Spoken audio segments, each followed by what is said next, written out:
नमस्कार मित्रों, मैं सुशील और आप देख रहे हैं बेलागबानी। मित्रों, आईएमएफ की जो ताज़ा रिपोर्ट आई है उसमें उसको लेकर भारत में काफ़ी हलचल मच गई है। खासकर राजनीतिक दलों के निशाने पर भारतीय सरकार आ गई है।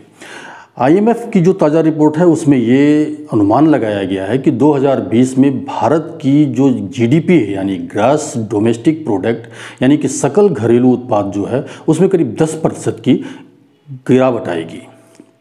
और इसको लेकर ही राजनीतिक दल जो है सरकार पर निशाना साधने लगे हैं। इसके अलावा अगर यहीं तक बात होती तो शायद ये सीमित हो जाता, लेकिन दरअसल इसके आगे जो आईएमएफ ने अनुमान लगाया है वो उससे और ज़्यादा हलचल मच गई। और वो अनुमान ये था कि 2020 में औसत बांग्लादेशी नागरिकों की प्रति व्यक्ति आय औसत भारतीय नागरिकों की प्रति व्यक्ति आय से अधिक होगी। और इसके बाद तो जैसे राजनीतिक दलों के निशाने पर सरकार आ गई और उन्होंने सरकार पे तरह तरह के आरोप या आक्षेप लगाने शुरू कर दिए। तो मित्रों, आज हम इसी बात पे चर्चा करेंगे। और अगर आपने अभी तक इस चैनल को सब्सक्राइब नहीं किया है तो भैया सब्सक्राइब करें और बेल आइकन जरूर दबाएं, जिससे जो भी वीडियो मैं इसमें डालूँ उसका नोटिफिकेशन आपको मिलता रहे। तो आज आईएमएफ की जो ताज़ा रिपोर्ट है और उसको लेकर जो विवाद शुरू हुआ है हम उस पर चर्चा करेंगे। तो आइए चलें। मित्रों, दरअसल आईएमएफ की रिपोर्ट आने के बाद कांग्रेस के युवा नेता ही कहेंगे उनको, कांग्रेस के युवा नेता राहुल गांधी ने ट्वीट करके कहा कि बीजेपी के 6 साल के नफरत भरे सांस्कृतिक राष्ट्रवाद की सबसे बड़ी उपलब्धि ये रही है कि बांग्लादेश भी हमसे आगे निकल गया। दरअसल हमारे यहाँ सबसे बड़ी दिक्कत क्या है कि लोकतंत्र है और लोकतंत्र में सबको अपनी बात कहने का अधिकार है। कोई भी राजनीतिक दल हो, चाहे आज वो जो है सत्ता में है तो वो दूसरे विपक्षी दलों के निशाने पर है, और अगर कोई दूसरी सरकार किसी दूसरी दल की सरकार आती है तो वो विपक्षी दलों के निशाने पर हो जाता। बेहतर ये होता है कि कोई भी राजनीतिक दल हो, बजाय सरकार के किसी भी काम को कोसने के, सरकार अच्छा भी काम कर रही है तो आज हमारे यहाँ उस पर जो है कमियाँ निकाली जाने लगी और उन कमियों को हाईलाइट किया जाता है। तो बेहतर ये है कि अगर सारे राजनीतिक दल इसको बजाय कमियों को ढूंढने के उस पर अपना कोई विजन पेश करें, या फिर राहुल गांधी ने जो इस तरह क्रिटिसाइज किया है सरकार को, उससे बेहतर होता है क्रिटिसाइज करने के बजाय कि वो अपना कोई विजन पेश करते, या कांग्रेस में जो अर्थशास्त्री हैं उनकी एक समिति बनाकर वो एक ऐसी रिपोर्ट सरकार को देते जिससे उसमें ये कहा जाता कि आप अगर इस पे काम करेंगे तो शायद अर्थव्यवस्था में उल्लेखनीय सुधार हो सके और हम एक अच्छी अर्थव्यवस्था की तरफ जा सकें। और सरकार को भी चाहिए कि अगर कोई विपक्ष का इस तरह का कोई सुझाव आता है तो वो उसे खुले दिल से, खुले हाथ से स्वीकार कर लेती। तो इससे जो एक असमानता की स्थिति पैदा होती है शायद वो नहीं रहती। लेकिन चूंकि हमारे यहाँ माना जाने लगता है कि जिसकी सत्ता है, जो सरकार है, ये सारा काम उसी को करना चाहिए, हमारा तो कोई काम इस तरह का है ही नहीं है। बहरहाल ये तो राजनीति की बात हो गई। अब बात करते हैं कि बांग्लादेश, आखिर बांग्लादेश में ऐसा क्या हुआ। सबसे उल्लेखनीय परिवर्तन बांग्लादेश में ये हुआ कि चीन के बाद, और ये बड़ा हैरानी भरा आंकड़ा है कि चीन के बाद कपड़ा उद्योग में बांग्लादेश दूसरे नंबर पर आ गया है। इसके अलावा और भी बहुत सी सारी चीज़ें हैं। तो ऐसा क्यों हुआ?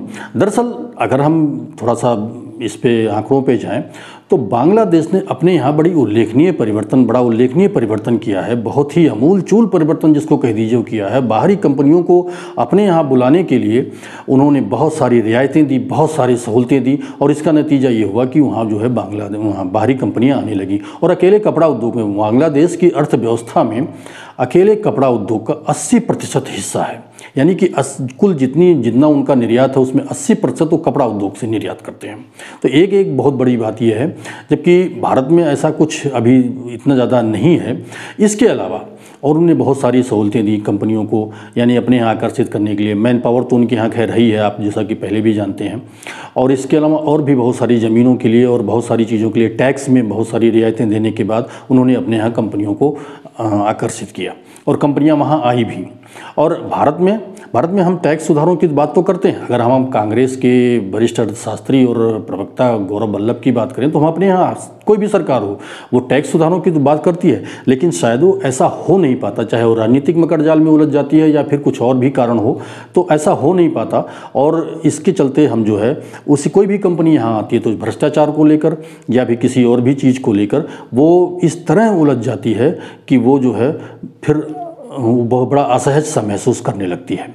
हमारे यहाँ कोई भी उद्योग स्थापित करने में कम से कम 15 दिन लग जाते हैं, जबकि न्यूजीलैंड से सहित और भी कई देश हैं, अगर आप वहाँ चले जाएं तो 1 दिन में 2 दिन में ये काम हो जाता है। हमारे यहाँ कोई भी प्रॉपर्टी रजिस्टर्ड कराने में करीब 58 दिन लगते हैं, जबकि दूसरे देशों में ऐसा नहीं है। इसके अलावा हम सिंगल विंडो क्लियरेंस की बात करते हैं, लेकिन दरअसल ऐसा हो नहीं पाता, क्योंकि बहुत सारी चीज़ों को हमें क्लियरेंस लेनी पड़ती है। अगर सरकार किसी उद्योग के लिए ज़मीन मुहैया करा दे तो उस पर राजनीति शुरू हो जाती है, धरना प्रदर्शन शुरू हो जाते हैं। तो बाहर की कंपनियां इस पचड़े में, दरअसल वो उद्योग यहाँ जो है व्यापार करने आती हैं, तो वो इस पचड़े में पड़ना नहीं चाहती कि हम यहाँ आएँ और लोग जो है इस तरह की हम पर उंगली उठाएँ। तो इस तरह के पचड़े में नहीं पड़ती और वो जल्दी ही यहाँ से बोरिया बिस्तर समेट लेती हैं। और इसी का अनुमान रहा, मतलब आप बांग्लादेश के बारे में एक बहुत छोटी सी चीज़ समझ लें कि बांग्लादेश में सामान कहीं से भी बंदरगाह तक पहुंचाने में केवल 1 दिन लगता है, और जबकि हमारे यहाँ 7 दिन लग जाता है। इसके लिए आप ये भी कह सकते हैं कि बांग्लादेश बहुत छोटा है तो वहाँ जो है ये हो सकता है, लेकिन हम इसमें भी कुछ रियायत कर सकते हैं, इसमें भी थोड़ा सा और कोई कर सकते हैं। हालांकि अब बहुत जल्दी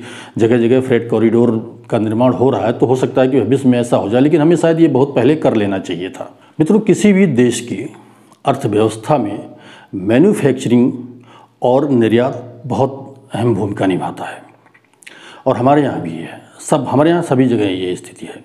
बांग्लादेश में की अर्थव्यवस्था में उनकी मैन्युफैक्चरिंग का 24% हिस्सा है, हमारे यहाँ 18% हिस्सा है।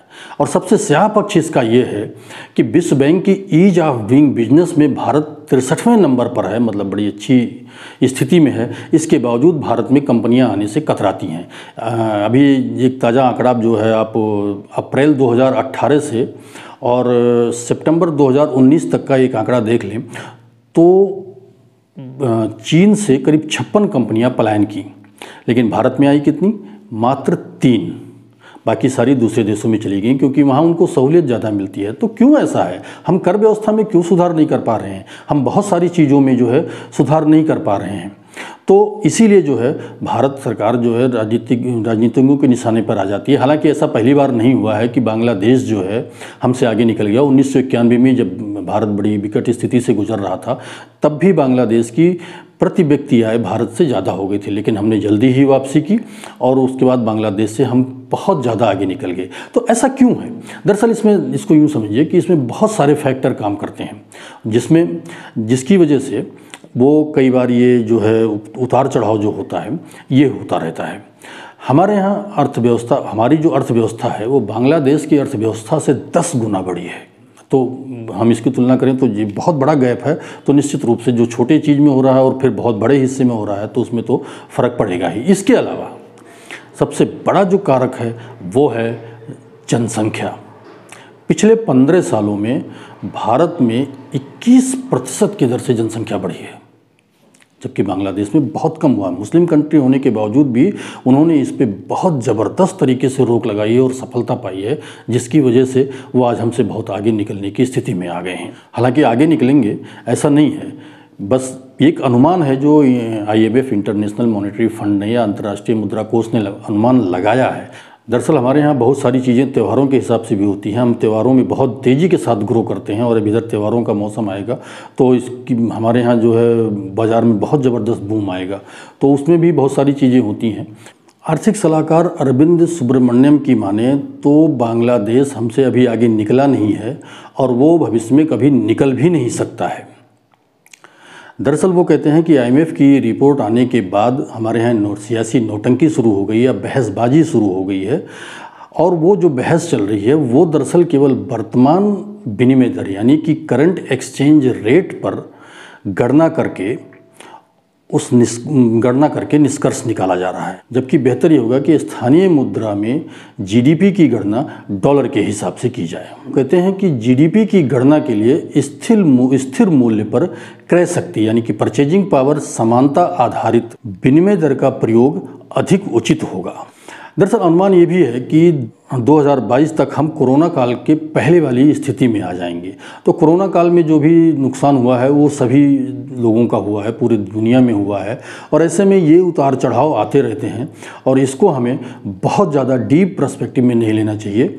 और आज ठीक है, आज हो सकता है स्थिति ऐसी हो, लेकिन अगली तिमाही की जब रिपोर्ट आएगी तो हो सकता है भारत बांग्लादेश से कहीं बहुत ज़्यादा आगे निकल चुका हो। तो ये वीडियो आपको कैसा लगा हमें कमेंट बॉक्स में ज़रूर लिखिएगा। धन्यवाद।